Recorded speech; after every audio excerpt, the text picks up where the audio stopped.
ओ भगवती वासुदेवाय वासुदेवाय हरि वासुदेवाय हरि ओम स्वस्ति श्री गणेशाय नमः।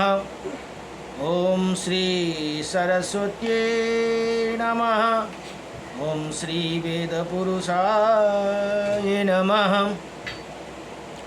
ओम श्री मातृपितृचरण कमलेभ्यो नमः। ओम श्री गुरुचरण कमलेभ्यो नमः। ओम समस्त पितृदेवता चरण कमलेभ्यो नमः।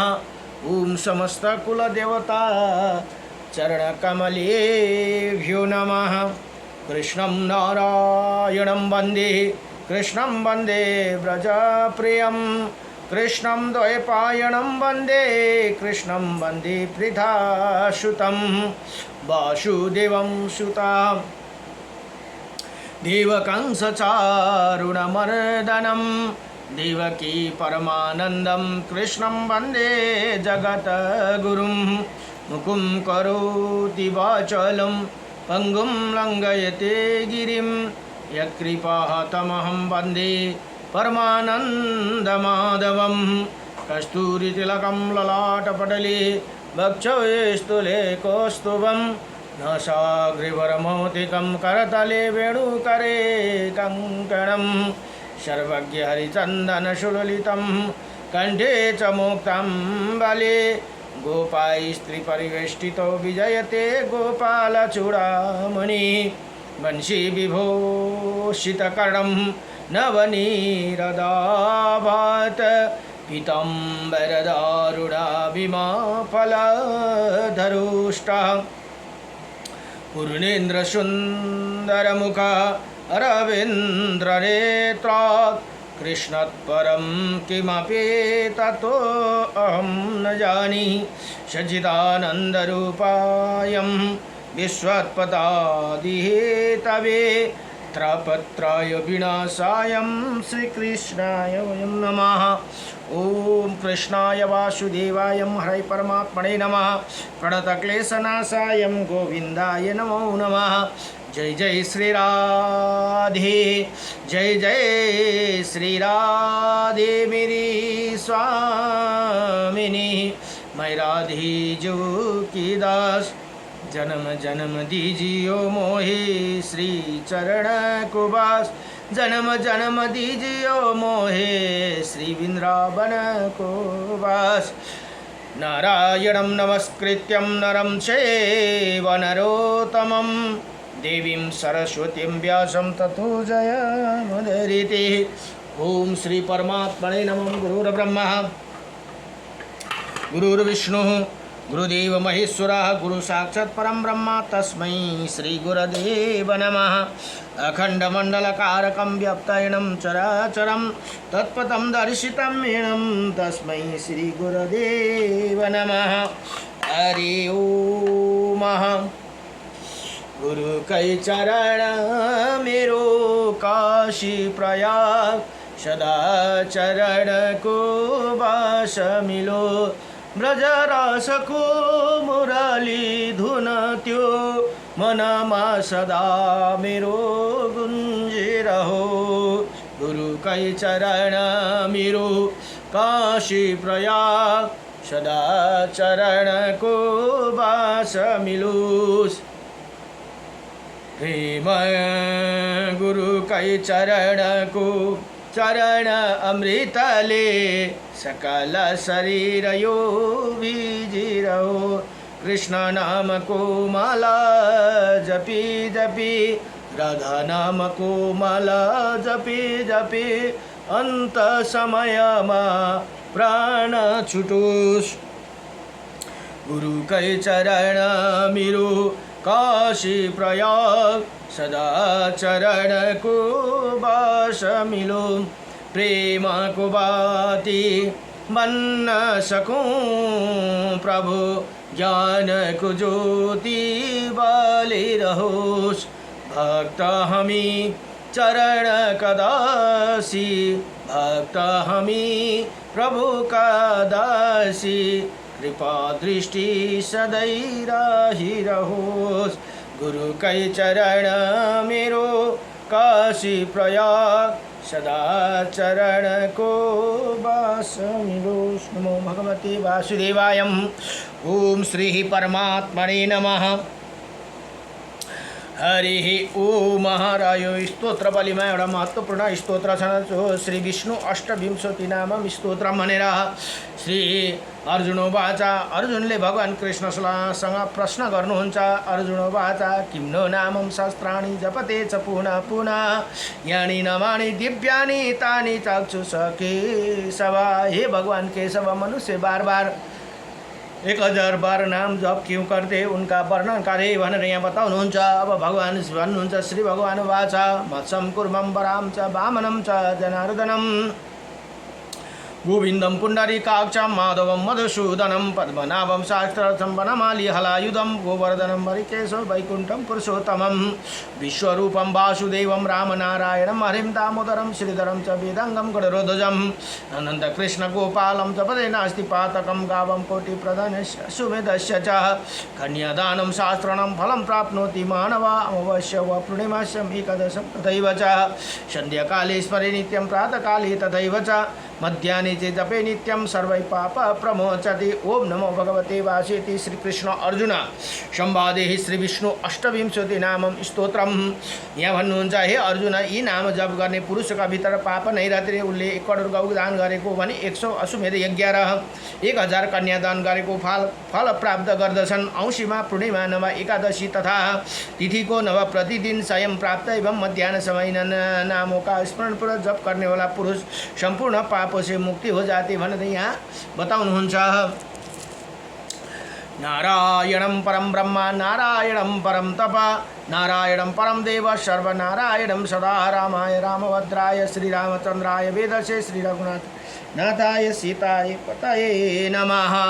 आएका छु इस जगत में सबले लिनुहोस् हरि का नाम, मुदास युगनाथ को सबमा राधे राधे श्याम। ओम नमो भगवते वासुदेवाय।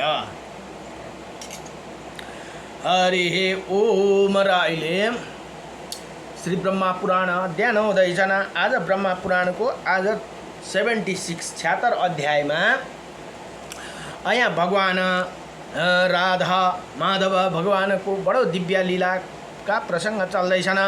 अब यहाँ भन्नुहुन्छ, आज कंसले अकुरजीलाई नन्दगाउँ जाने की आज्ञा देना और केसी दैत्य का वध भगवान के केसी दैत्य का वध और भगवान के पास नारद जी का आना भनेर यहाँ बताउनुहुन्छ।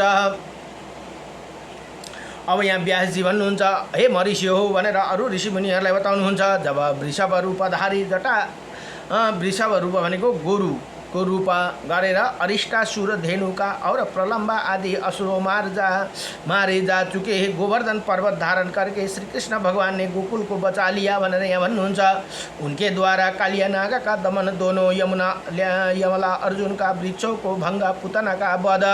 अब सबै कथा यहाँ अलिकति समेटिँदैछ है। और सकटासुर का भंगा आदि घटना हो गई था। तब देवर्षि नारद ने कंस के पास जाकर क्रमशः सब समाचार का सुनाया। यशोदा और देवकी के बालकों में जो अदला बदली हुई, वहाँ से लेकर अरिष्टा वध तक की सारी बात नारद जी ने मुख से सुनकर खोटी बुद्धि वाले कंस वसुदेव जी के प्रति बड़ा क्रोध किया और समस्त यादवों की सभा में अत्यंत रोषपूर्वक उल्हाना देकर उसने यदुवंशियों को बड़ी निंदा की भनेर यहाँ बताउनुहुन्छ। फिर आगे के कर्तव्य विषय में इसी प्रकार विचार करके बलराम और श्री कृष्ण दोनों अभी बालक है, जब तक वो युवा होकर अत्यंत बलवान नहीं हो जाते तब तक ही मुझे उनका वध कर डालना चाहिए। युवा होने पर तो मेरे काबू के बाहर हो जाएंगे। ये महापराक्रमी चाणूर और बलवान मुष्टिक दोनों हो।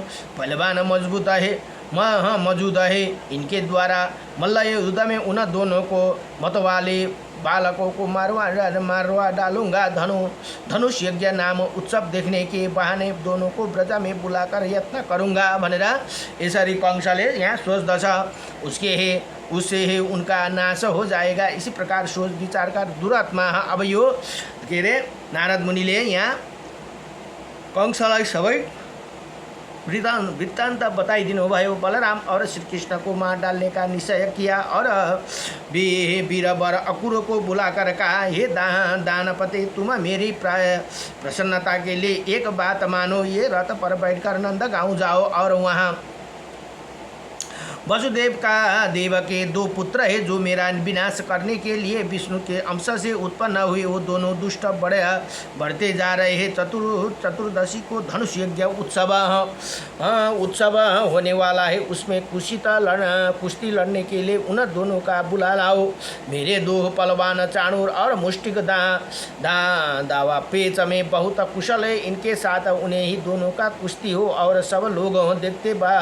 वसुदेव के दोनों पापी पुत्र अभी बालक ही हे द्वापर आते ही वो आते ही उन दोनों महावती को प्रेरणा से मेरा कुलय पीड़ा हाथी मार डालेगा भनेर यहाँ कंसले यसरी अकुरजीलाई बताउँदछ।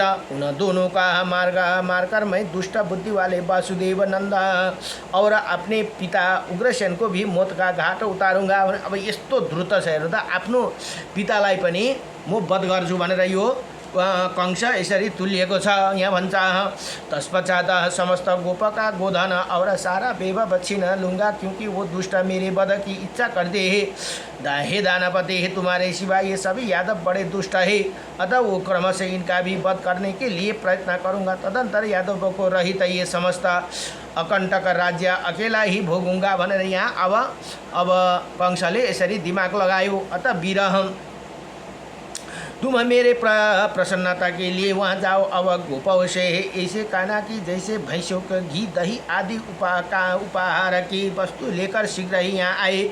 अकुर जी बड़े भागवत भक्त थे। कंस के इसी प्रकार आदेश देने पर उन्हें बड़ी प्रसन्नता हुई। इसी बहाने कल भगवान श्री कृष्ण को दर्शन तो करूँगा, इसी विचार से उन्हें उतवाला बना दिया। राजा कंस के बहुत अच्छा कहकर अकुर जी शीघ्र ही रथ पर सवार हुए और मथुरापुरी से निकलकर नंदगांव की ओर चले गए भनेर यहाँ बताउनुहुन्छ। इधर कंस दूत महाबली केसी का कंस के ही आदेश से वृंदावन में आया। अब कृष्णचंद्र का वध करना कि उसकी यात्रा का उद्देश्य था। उन्होंने घोड़े का रूप धारण कर रखा था। वही अपने टापों से पृथ्वी को खोदता पर गर्दन के बालों से बादलों को उड़ाता तथा वेग से उछलकर चंद्रमा और सूर्य के भी मार्ग को नागदा हुआ।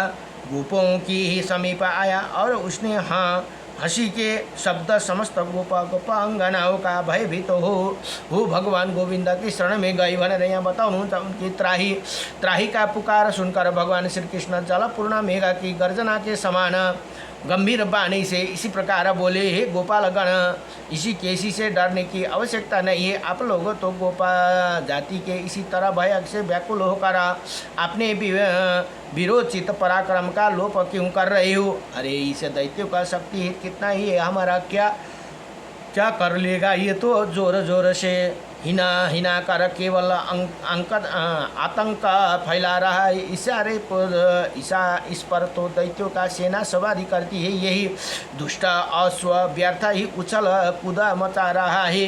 ग्वालों से ये कहकर भगवान ने उसी दैत्य से कहा, ये दुष्ट इधर आओ, मैं कृष्ण हूँ। जैसे पिनाकाधारी वीरभद्र ने पूषा के दांत तोड़ दिए थे, उसी तरह मैं भी तेरा सारा दांत गिरा देता हूँ। ये कहकर भगवान श्री कृष्ण केसी के सामने गए और दैत्यों ने मुंह फैलाकर उनकी ओर दौड़ा।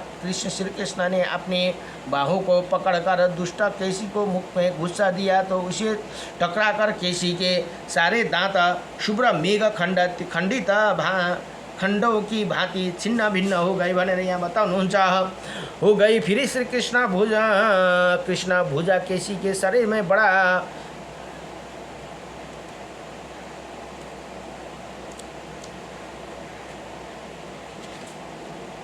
बड़ा बढ़ती चली गई। जैसे अवहेलना पूर्वक उपेक्षा किया हुआ रोग धीरे धीरे बढ़कर विनाश कारण बन जाता है, वैसे ही वो भुजा ही उसे दैत्य का मृत्यु का साधन बन गई। उसे बड़े फूट गए। वो मुख से फेन और रक्त के फेन के लगा नशा नाड़ियों के बंद टूट जाने से उसके दोनों जबड़े बिलगा हो गए और वही लीदा और पिशाब करते हुआ धीरे धरती पर पैर पटकने लगे। उसका सारा शरीर पसीने से तरा हो गया और वो थक कर प्राणों से हाथ धो बैठा। उसकी सारी हलचल समाप्त हो गई। जैसे बिजली गिरने से कृषि वृक्षों को दो टुकड़े हो जाते, उसी प्रकार श्री कृष्ण की भुजाओं में वो महाभयंकर असुर दो टुकड़ा होकर गिर पड़ा। किसी को मारने के श्री कृष्ण के शरीर में कोई थकावट नहीं हुई। वही स्वरूपा में हंसते हुए वही खड़ा रहा। उसी दैत्य को मार जाने से गोपा और गोपियाँ बड़ी प्रसन्नता हुई। वही कृष्ण से और से घेर कर आश्चर्यचकित हो उसी स्तुति करने लगी। इसी समय देवर्षि नारद बड़ी उतावला के साथ वही आए और बादलों में स्थित हो गई। केसी के मारा गया देखकर हर्ष से प्रफुल्लित हो फूल नहीं समाते थे। ये अच्युता आपने खेला में इसी केसी को मार डाला। ये देवताओं के बड़ा कलेश दिया करता था। मधुसूदन, आपके इसी अवतारों को जो महान कर्म किए उसे मेरे चित्त को बड़ा आश्चर्य हुआ, संतोष हुआ। ये आकाश रूपधारी दैत्य जब गर्दन के बालों को हिलाते हुए अतः हिनाते हुए आकाश की ओर देखता था, उसी समय देवराज इंद्र और संपूर्ण देवता भी थर उठते थे। हे जनार्दन, आप दुष्टात्मक केसी को वध किया और इसीलिए अब लोकों में आप केशव नाम से भी विख्यात होंगे भनेर यहाँ केसी नामका दैत्यको वध भएको हुनाले भगवानको एउटा नाम केशव भनेर पनि बतायो नाम भयो भनेर यहाँ बताउनु। आपका कल्याण हो, अब मैं जाऊँगा ये और परसों हूँ।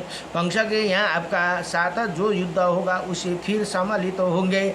अब धरणीधर उग्रसेन कुमार कंस जब उसी अनुचरों सहित मारा जाएगा, उसी समय पृथ्वी का भार आप बहुत कुछ उतार देंगे।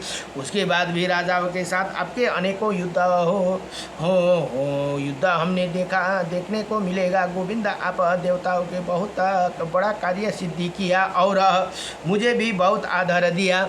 आपका कल्याण हो, अब मैं जाता हूँ भनेर यहाँ नारद जीले यति भनी राखेर नारद जी वापस जानुभयो। ये कहकर नारद जी चले गए। तब तक श्री कृष्ण भगवान अत्यंत सौम्य भाव से ग्वालों के साथ गोकुल में चले आए भनेर यहाँ बताउनुहुन्छ। नमो भगवते वासुदेवाय हरे परमात्मने नमः प्रणतक्लेशनाशाय गोविन्दाय नमो नमः सचिदानंद रूपाय